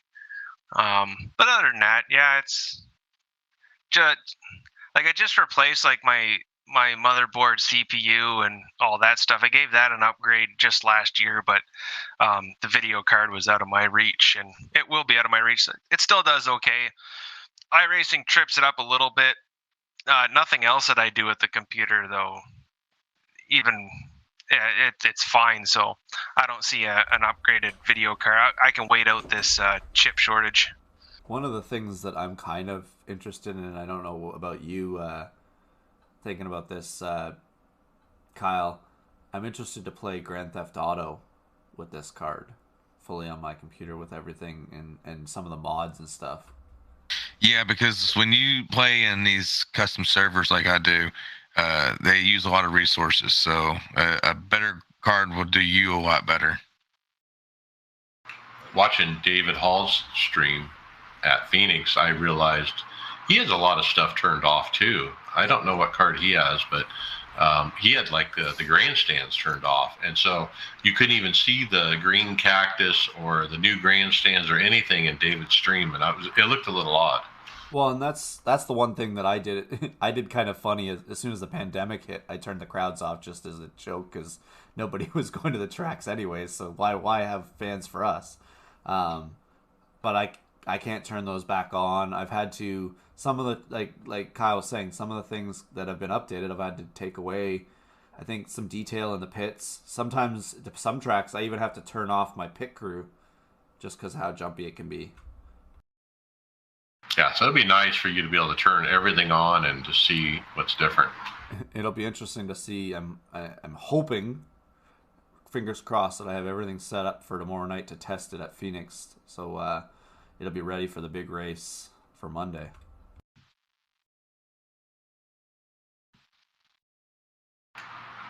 Okay, we're moving on to results. Let's talk NASCAR iRacing Series and wrap up Martinsville Friday Open. Guess what? I was wrecked out. I actually got cleaned out from behind on lap 20, and I mean cleaned out. I think I showed you guys the video and the thread, but 10 minutes optional. I roll around for about 50 laps, thinking I'm going to finish the race, and it blew up. So kind of mad that, I wasted that time, 50 laps rolling around just for it to blow up. Kyle, your race was about the same, and you got mad and left. Yeah, I said I was gonna do just a one and done on Wednesdays, NIS race, and I was like, you know what, I'll give it another chance, and I did, and I regretted every second of it. It was just a complete crap show. That's all it was. You left before you were done, right? Yeah. I think I maybe got 30 minutes of racing in, and if you really want to consider it, maybe 15. It's like a lap 40 or something. Yeah, it wasn't long at all. David Hall, P24. Third restart, guy in front of him wrecks out on the turn before the start-finish line. I evade but get passing under yellow. End up 5 laps down on a BS call. This is why I don't feel guilty about how I got the win at Kansas. Now, I was telling David when this happened, he would have been better off wrecking the guy than evading him and getting the passing under yellow, because the evading him actually was, put him down 5 laps. So, he would have been better off just wrecking the guy and dealing with the damaged car. But I don't know. It's not second nature to wreck on purpose to avoid a black flag. All right, Sunday Open. David P16 ended up with 17X after running clean, and in the top 10 near the end, a driver just completely dive bombs all the way onto the grass and takes me out. Working my way back up, another driver turns across my nose on the straightaway and says that I turned into him. What a fool. This end of the season has sucked ass. Tom Dreiling. Now, this is so refreshing that somebody has a good race out of Martinsville. And guess what? Tom wins P1. He said, wow, started 6th, just got a bad lap. On lap 2, a car in front of me spins and I get collected. Took it to the pits to repair the damage. Worked myself back and forth through the field several times. Restarted 2nd on the final restart with 5 to go. I didn't think I had enough time to get into a groove. I took the lead with 2 to go. First win of the year in NIS. Feels good. It's been a rough year. And Tom also got his tracking on his new DD wheel. I was going to say, that's got to be... everyone on the team's got to have a win this year now, don't they? Well, Brian doesn't. Brian hasn't raced a lot of official, though. And there's a few of us that don't. But most of us have a win. And then I did not run fixed. It was Halloween, and we did Halloween stuff. Now, I did post a nice Spider-Man costume video in my new red, blue, and black cockpit that was very popular on the TikTok. So check that out. All right, Phoenix. Let's talk Phoenix. Kyle, we'll start with you. Lagged out. Yeah, it was unfortunate. Actually, before we even took the green, we were on pace lap, and we were coming down the old front stretch, and all of a sudden I lagged out for about 15 seconds, and I just happened to come back, and I was actually ahead of the field when I came back, so I just kind of slowed down before we got into the turn 4 there for the green. Luckily, I was able to, no issues there, and I ran fine with that. I got caught up in a wreck, and just I couldn't recover after that, and then finally it just got to the point that it actually lagged me out. I disappeared for however long, and I knew then after about 15, 20 seconds I wasn't coming back, and I was just like, to heck with it. Yeah, you dropped from the server. You said you've got like the best networking equipment, and so that can be frustrating, huh? Yeah, I literally had, when I first started out, I had a decent internet. Like, I didn't have any issues, and then I upgraded to the higher package just to make sure I didn't have issues in the future. And ever since I've done that, I've had issues. So I got to get a hold of my provider.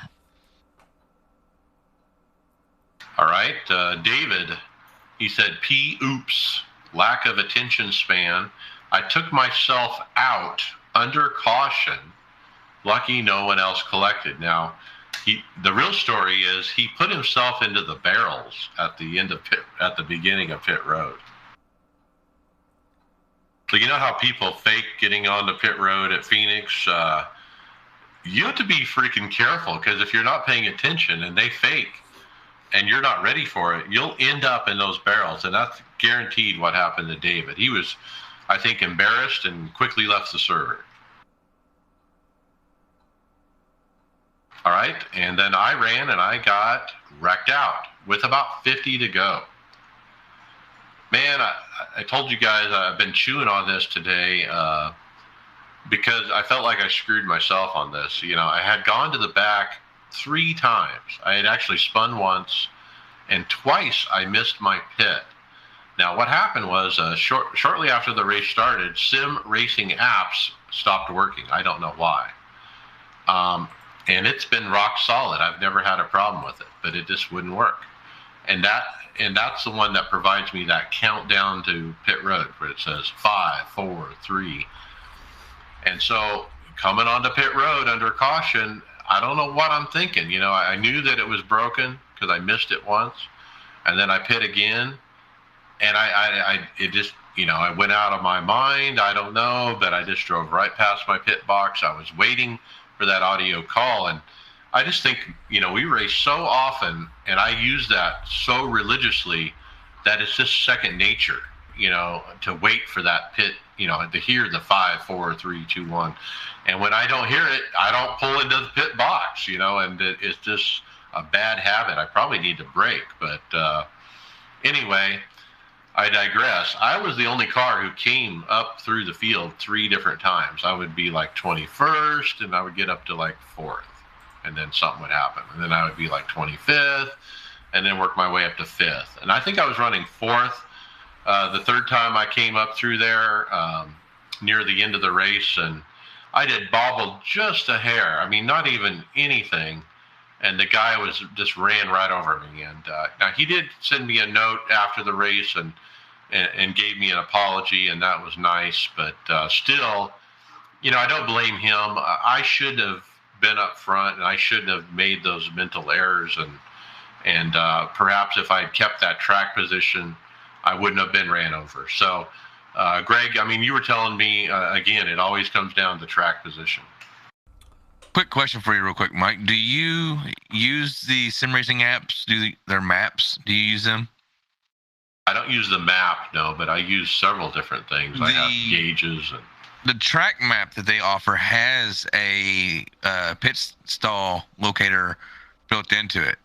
And so if that happens to where you lose the audio for it, you can at least refer to that for where your pit stall is. Not a bad idea to have on screen in the corner somewhere.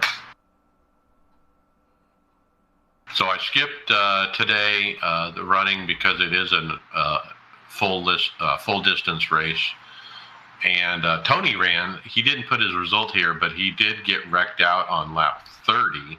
It was just one of those deals where they wrecked down low and then they came back up, and he couldn't miss it. All right, let's move on to official.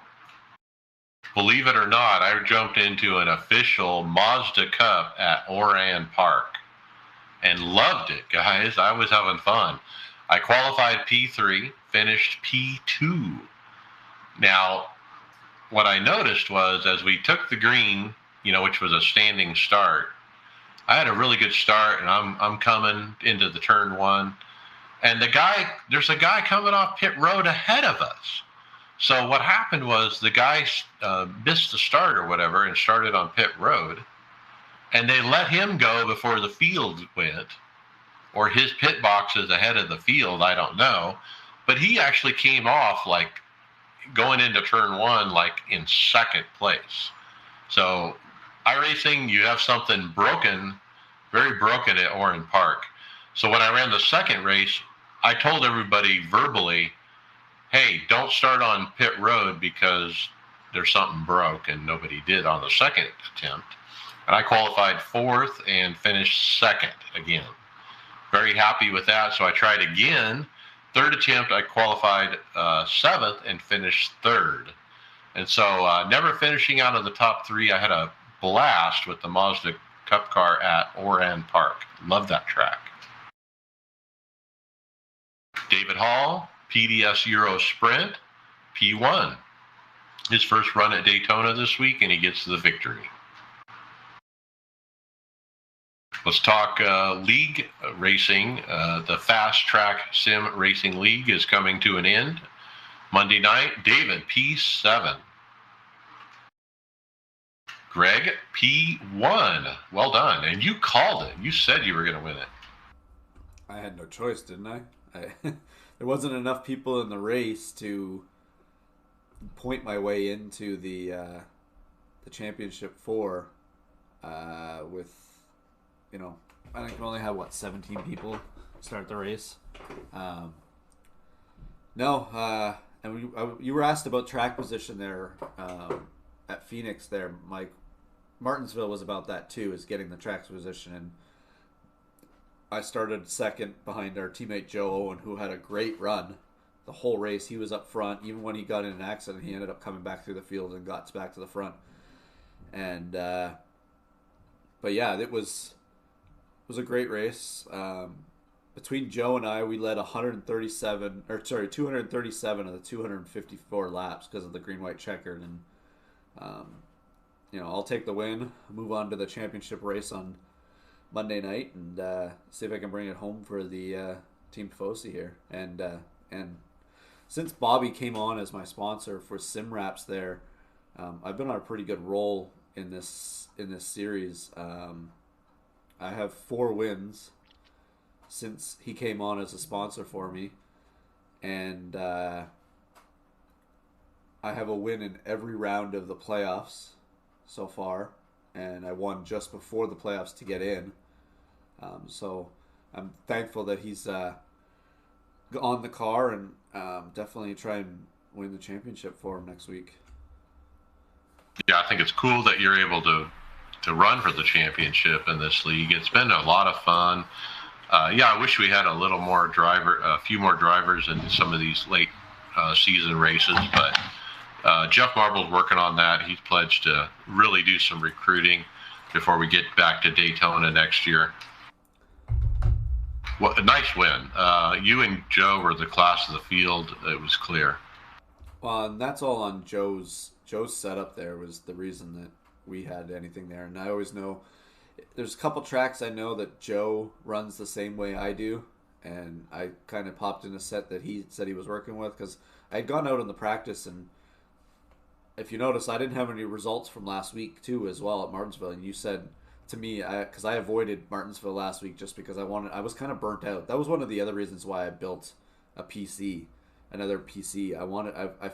I kind of did it for myself for, a motivational part too. I was burnt out. I wanted to take Martinsville off for a week, and I didn't turn my PC on from the Monday night to Monday night for racing, and I guess it worked out getting some practice, and I saw that Joe was a little bit faster than what I was running, so he offered the set, tried it, did a couple modifications for me, and we were off to the races.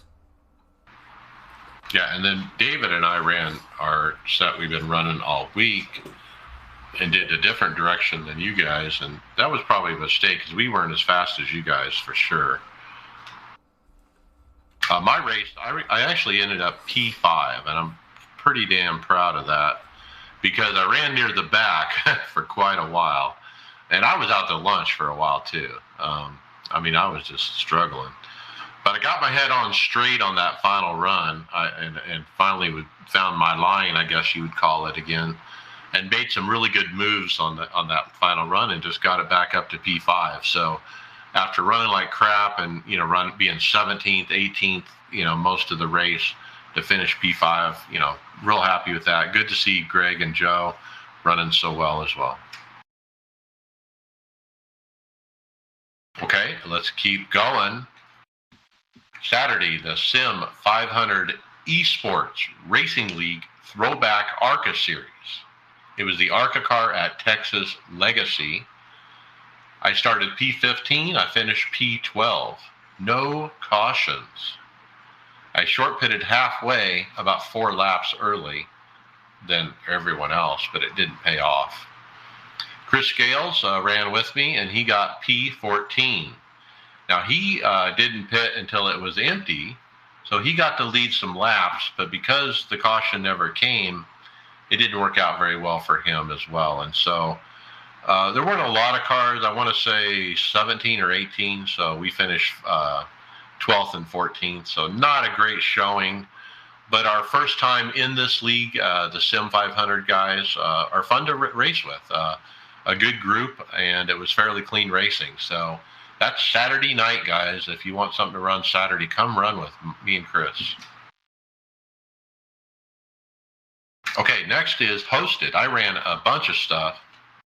Cadillacs at Talladega, which is a great combo, but I wrecked on lap 1. Darn it. Then I tried the Dirt 460 at USA. I still suck at dirt. Trying to learn the wing still, what to do with the wing now that I have my button box to move it. Next up was the 87 car at Talladega.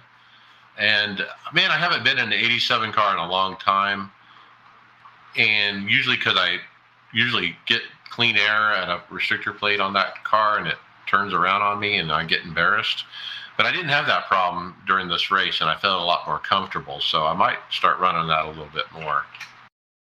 Then old IndyCar Michigan P7 for after starting dead last in a full field.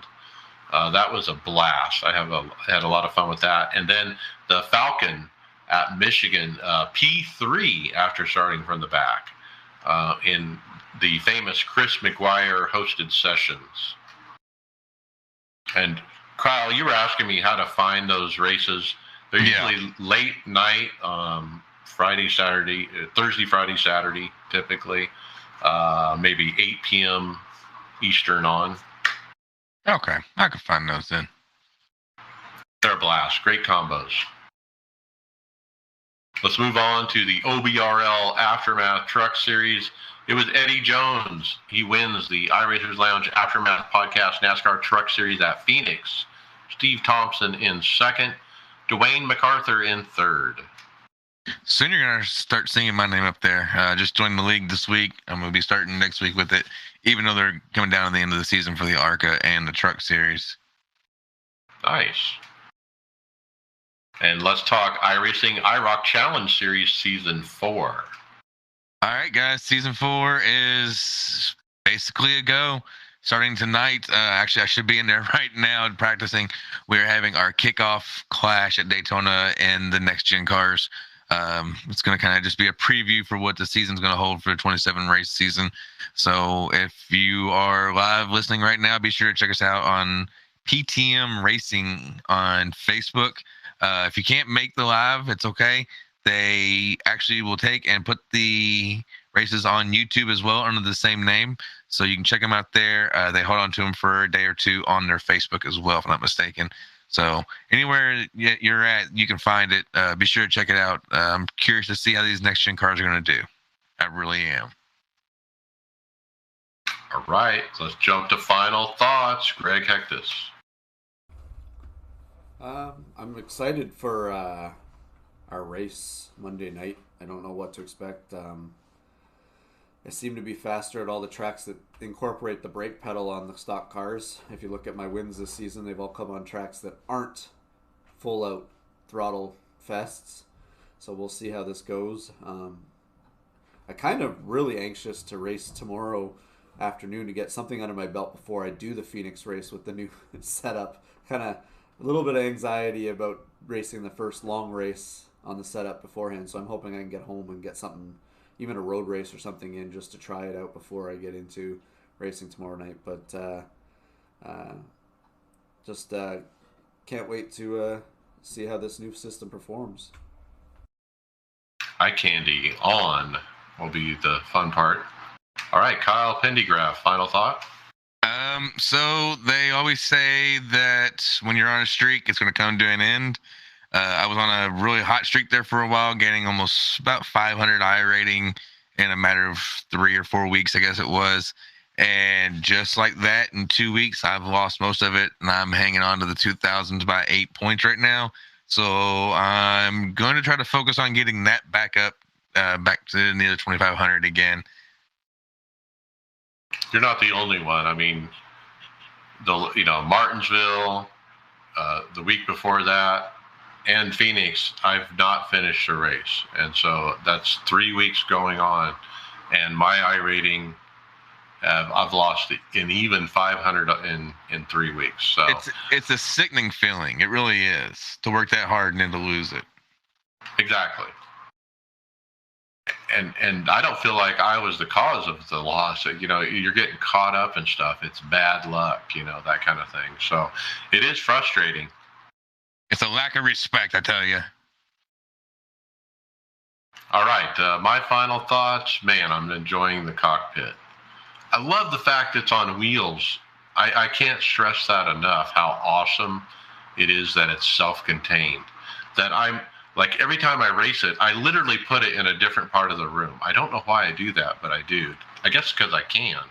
But the fact that, my wife says, hey, it's time to clean, and I can bring the vacuum in here and vacuum the tile and literally clean the room where I never could before. It's really refreshing for her and for me to impress her that I'm keeping my space clean. But loving the cockpit, it's working like a charm. I don't have any changes that I would have done differently or anything like that. I do want to add a butt kicker, but that'll be next year. That'll be something in the future. I'm still trying to pay this off and replenish my savings accounts after this extreme build. I still haven't sat down to figure out how much it costs me, but I don't think I ever will, because I'm kind of afraid of that number. But hey, money wasn't the object there. It was getting everything I need to make it right, and I love it. So with that, hey, we'll see you on the track. Later.